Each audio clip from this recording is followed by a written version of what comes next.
Our next session is a discussion where we get to hear directly from Don Lupo. He is the executive director of ThinkLA, the very marketing collective I had just mentioned a little bit ago. Joining Don for a talk about maximizing value for advertisers and brands are the now familiar Fred Godfrey, the co-founder and CEO of Origin, and Ken Weiner, CTO of GumGum. Welcome. Thank you so much. And that was a phenomenal session. Thanks to everybody who was there. Again, I'm Don Lupo from ThinkLA. We are very, very happy to support OTT.X and especially the X fronts. They're coming up on May 21st and 22nd at Skirball. I'm going to keep telling you that so that you can take advantage of that early bird special that you'll find in the chat. And I'm very grateful to Fred and Ken for joining us today. How are you both?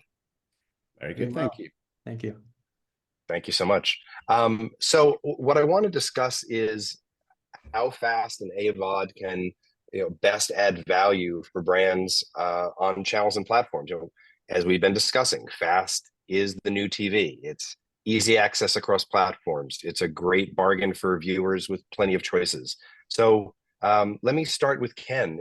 Tell us about the opportunities it offers brands, and what do you think is the willingness of agencies and brands to buy into that long tail? Yeah, so it's interesting because we work with a lot of the Fortune 1000 brands, have a lot of conversations with them about the opportunities to buy against CTV. You mentioned long tail. I think that is sort of been a challenge in a lot of the conversations that I have and see with brands, where oftentimes the first question a brand might ask when thinking about an opportunity on CTV is, who's the publisher? What's the content going to be? And a lot of times, if you can't come back with a name that they could tell their friends about that is very recognizable, they're a little skittish about the opportunities. And so when we talk about the long tail, there's so much growth in fast channels and AVOD services. But a lot of these things fall outside of what I call like the sort of bigger walled garden platforms like a Hulu or a Netflix, right? And those are the names that these brands or these agencies know well and feel comfortable telling their brands about when it comes to buying. So I think it's something that we all have to rally around and solve as an industry, is to expose what kind of amazing opportunity is and what kind of diversity there is in all the content out there. With, you go to your Samsung or LG TV and you go past channel 100 and you see another 500 channels, right? But a lot of those names are not familiar to the brands, and so they don't put them on their, a lot of these brands are making these lists of inclusion lists, and they're not putting all those things on there. And so I think it's something we all should think about, and a big opportunity to make brands more aware of the long tail and how many more consumers they can reach if they just think beyond the walled gardens. Fred? Don, yeah, I mean, to piggyback right off that, Ken, and by the way, nice to meet you. We haven't really chatted before, but and thanks to OTT.X for thinking that my opinion might help here. I mean, Ken, I actually think you're fairly bang on, but there's with a sort of and attached towards the end. And as a company that represents a lot of brands and agencies, as a creative technology company that also then runs those placements, one of the things that we struggled with a lot a few years ago, but we have definitely seen the tide turning on, to your point, is educating a brand or a media agency on the value of buying against a viewer versus buying against specific content. This is definitely one of the big advantages of connected TV. It shouldn't actually matter, with putting aside the value of buying against context and all that kind of thing, and having the blacklists that mean that you're not buying against gore or, whatever it may be. The opportunity to find the right people versus necessarily be seen in the right place, I think has definitely seen such a step change. We almost never get that question anymore, where we see exclusions on the smaller channels, but we would have 3 or 4 years ago.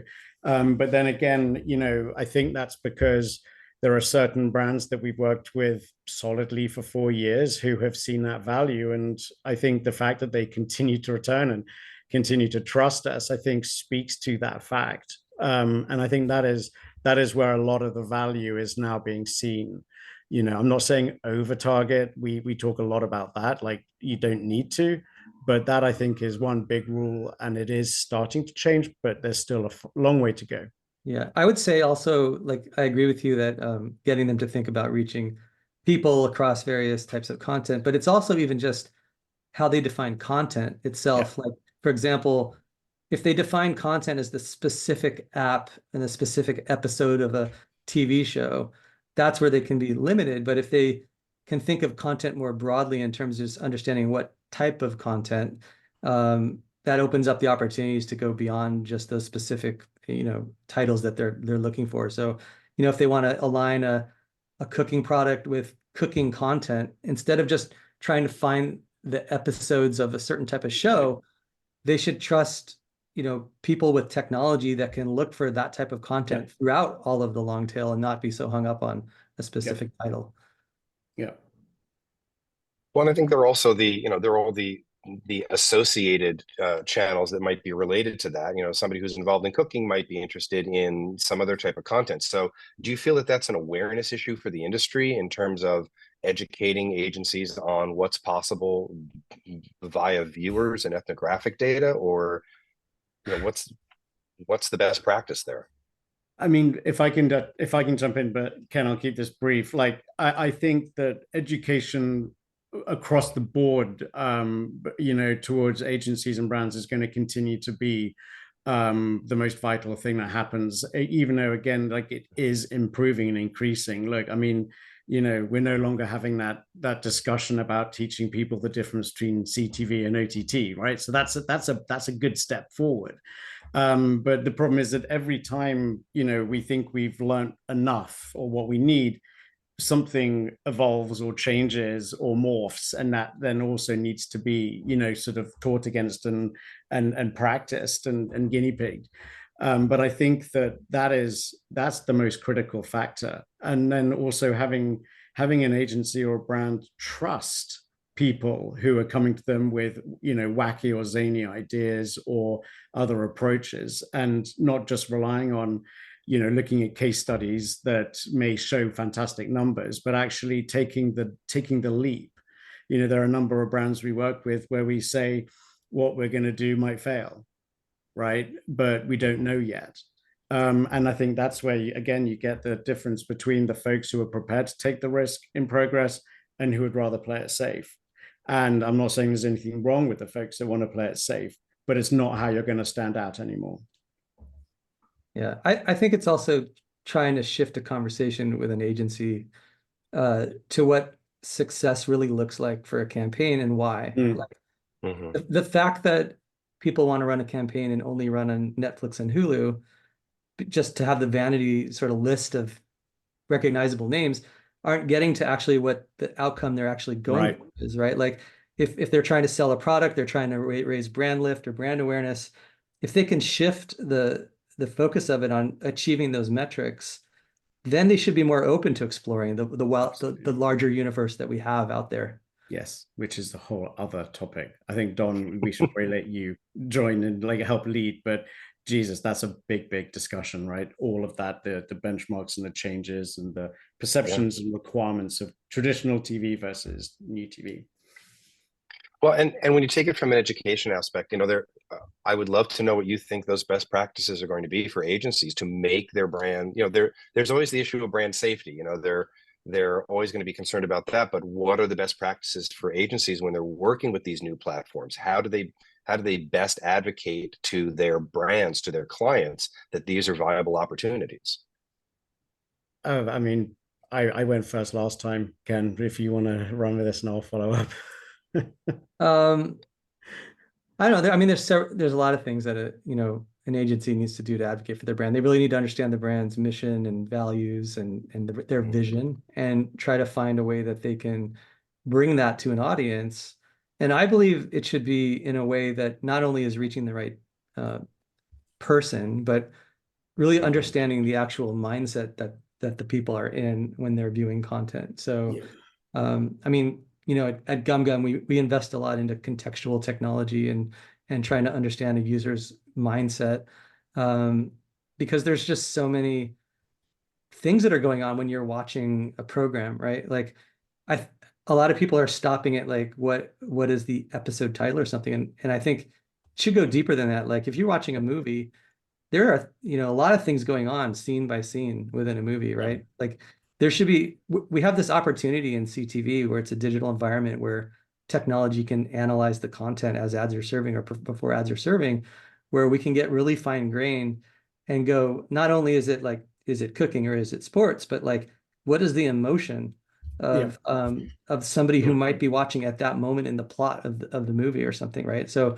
I feel like agencies need to just do more for the brands and making them aware of what kind of new world we live in and what kind of rich information can be available to augment their targeting goals. I mean, so God, I so agree. Like, I mean, the my first boring sort of element of the response to that is one, you know, agencies need to reconsider all of their mixed media modeling, number one, right? And understand where actually connected TV does and can belong.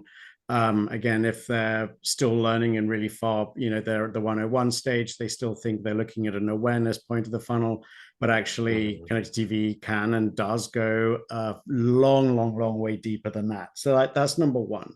Then number two is like, once you've revisited your mixed media model, revisit your definition for that brand of ROI or ROAS or whatever it is, and understand what they need to get from that portion, depending on how the mixed media model is going to work and where they're going to retarget and remarket people, etc.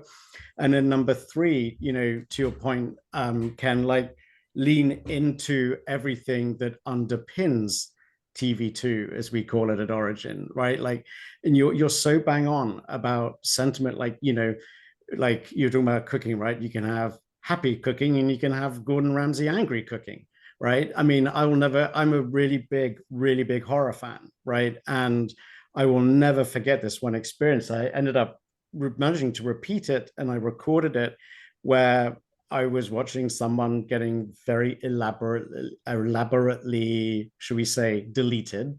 And because hard outbreaks are unfortunately something that exists, especially in some of the smaller channels, like it went, you know, in a fraction of a split second from someone having their face peeled off to a Toyota logo and a smiling woman. Oh, right? geez. Now, as it happens, I have remembered it, and I remember Toyota, but not maybe for the right reasons. But if you can actually piggyback off, because the biggest problem with advertising and connected TV, and you know, I'm just saying, this is what we exist for, is attention, right? We do live in the ADD generation. Everybody does have their phone. When the ad break starts, people do tune out. That's just a fact. We all do, right? And we're in the business of getting people looking again, which is the creative side of our creative tech, you know, but beyond that, like, it takes a certain number of seconds for people really to give a damn about what they're seeing. But if you're able to coattail off a certain feeling, whether it's happy, sad, angry, or pensive, you know, the content's already done so much of the work for you that you're almost in a way where you can continue that storytelling experience. And I think that is a really good explicit example, Ken, of where agencies really need to think and to build, and honestly, just toss the old rule book out. Yeah, I agree. And one thing you mentioned about how we all know that people just often tend to tune out when they get to ad breaks is like, that's a whole nother area that I feel very passionate about, that a lot of exploration needs to be done and better ad experiences, right? We've done a lot of that. Yes. Yeah. We're not in a pitch what we do, but yes, you're right. Yeah. I mean, I think, you know, streamers and publishers, they need to test different types of ad experiences and sort of A/B test them so that they can see what leads to longer user sessions, right? Like if you can take a pre-roll ad out of your app and instead, you know, overlay some ads as somebody's watching through the content, or moving some ads to mid-roll or whatever, like people needed to be doing that testing, right? And maximize the user sessions and the user experience. Like we've done a lot of research around that and found that, you know, a lot of people, especially young people, they're not used to TV commercials like the older generations are, and they find them very interruptive, right? As soon as you get to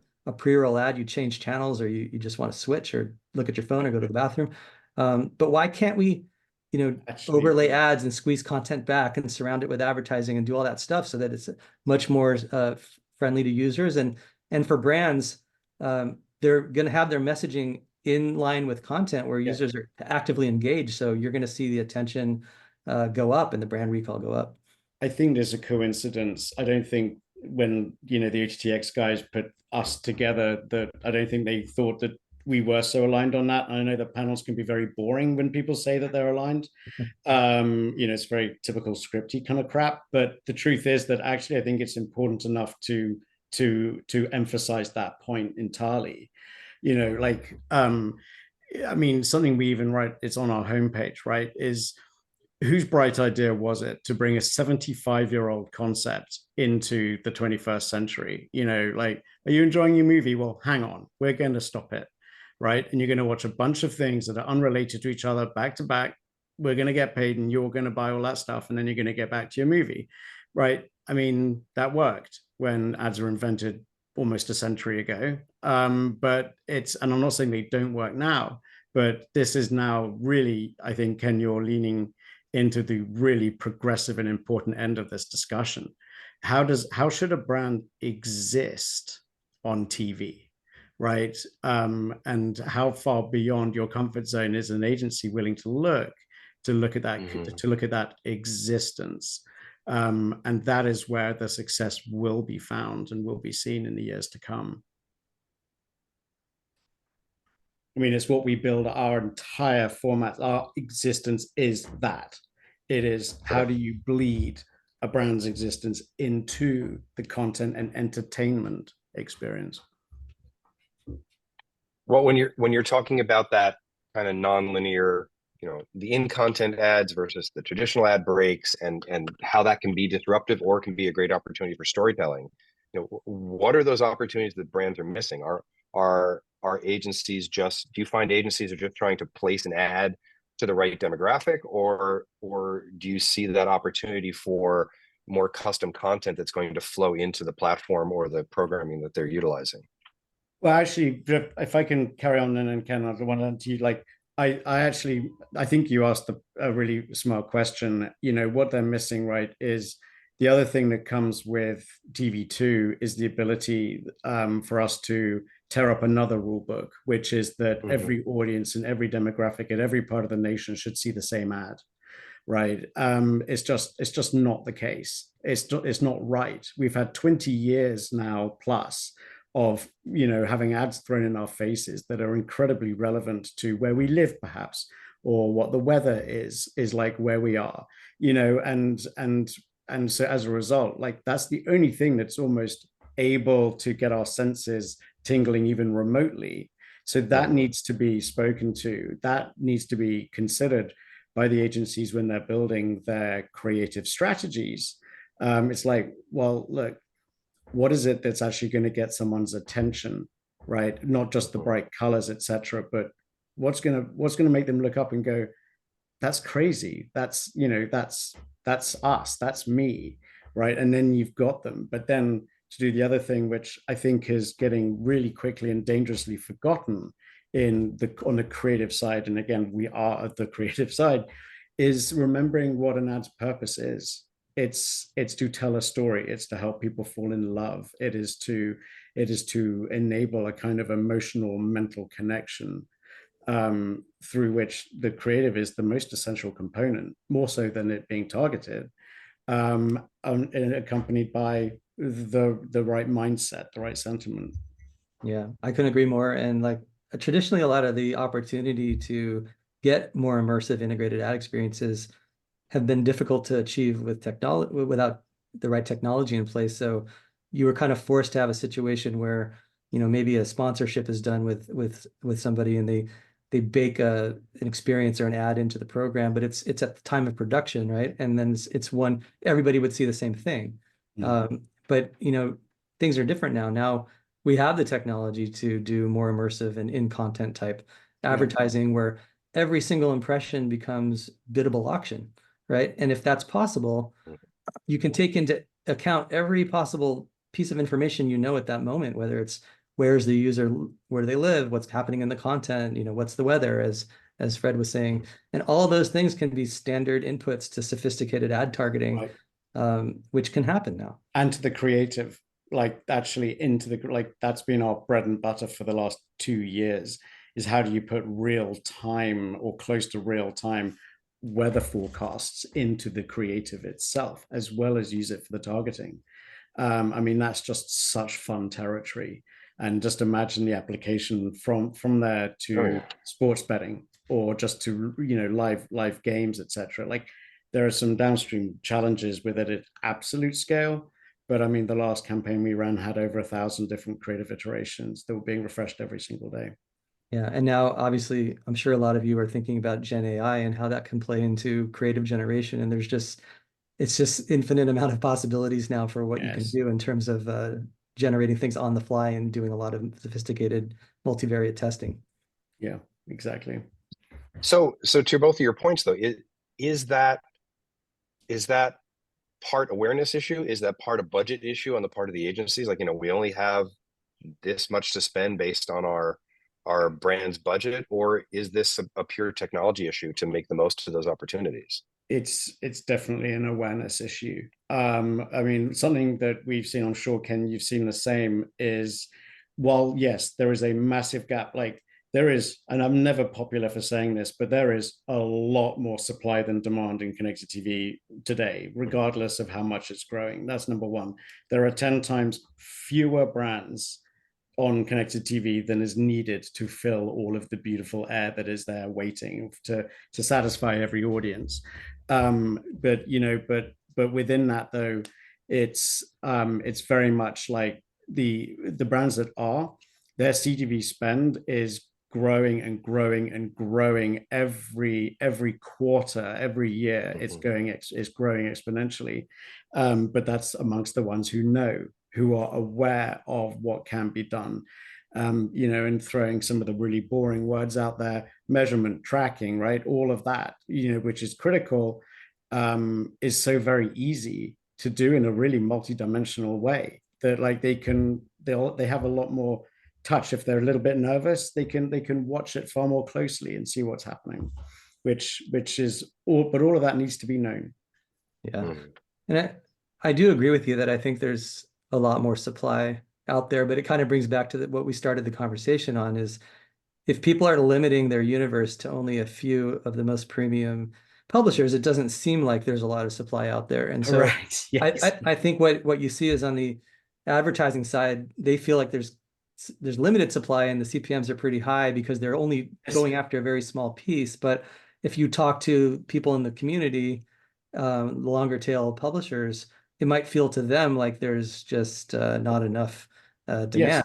And to plug OTT.X, honestly, like to the whole point of the previous chat about the X fronts, like OTT.X is actually honestly one of the few places where those more long tail pubs can exist and sort of combine like a Power Ranger and actually stand on each other's shoulders potentially to be seen. Because you're right, some of the best opportunities out there for a brand are literally being swept aside.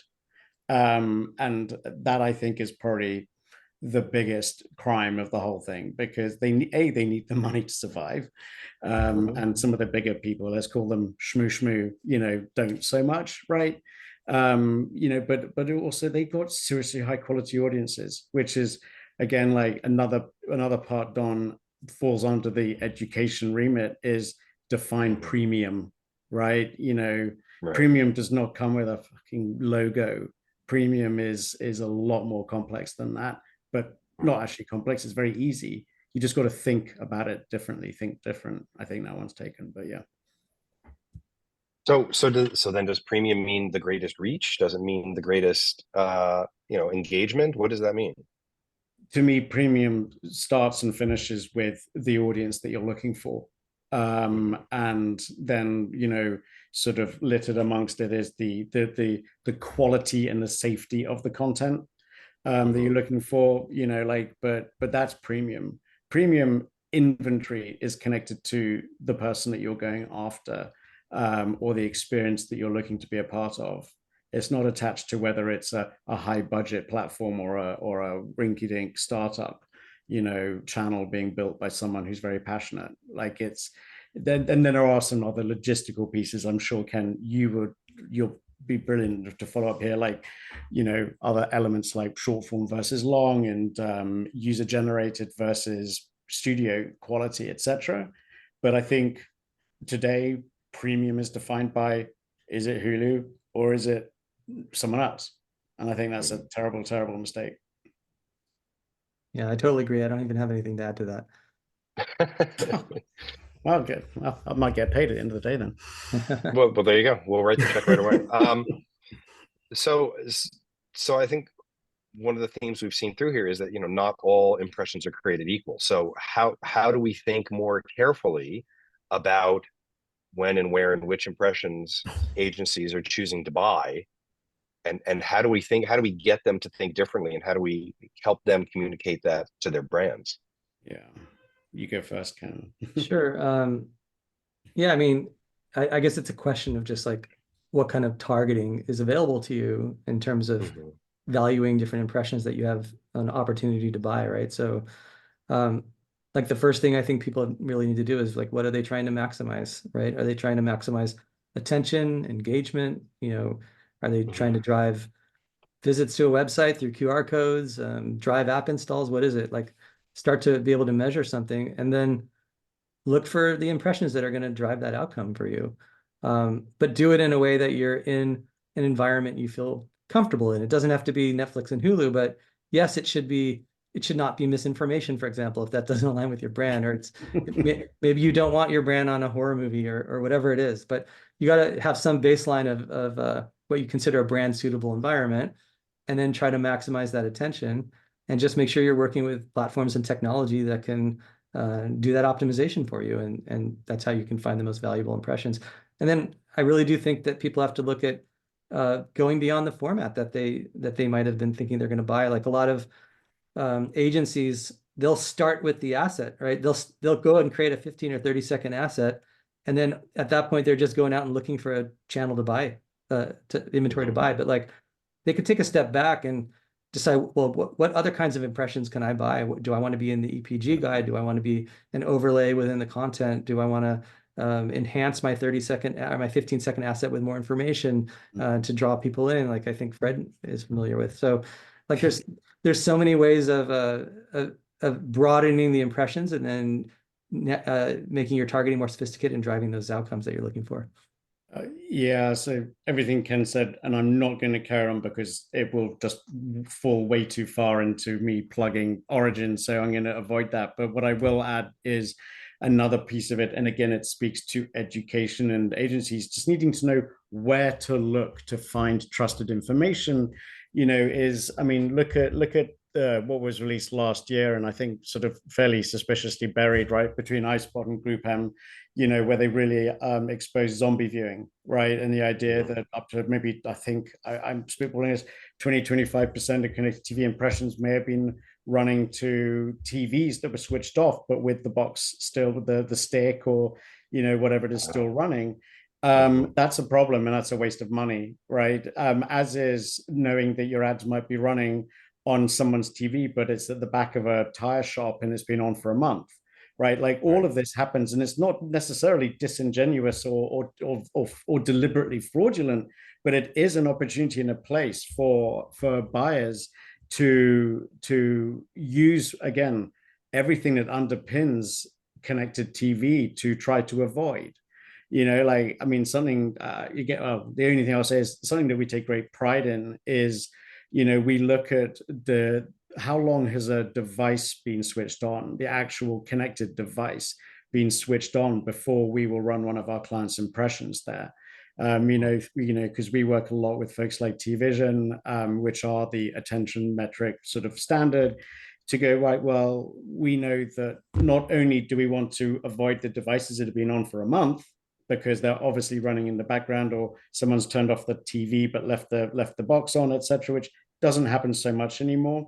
But also we know that someone who's switched on their their Roku and switched on their TV and they're sitting back with a gin and tonic, and a bowl of crisps, are generally their most attentive and engaged for the first X minutes or hours of that device being switched on, right? So like, again, you can further pool your, and if that's another answer to premium, like you can sort of further refine where you're going to put your 15, 20, $30 or whatever it's going to be. You're just going to start seeing better results regardless of what it is that you're showing them or any of the other bits and pieces. You're reducing the dross. So then you're becoming far more contextual when you're looking And at that as engagement. well.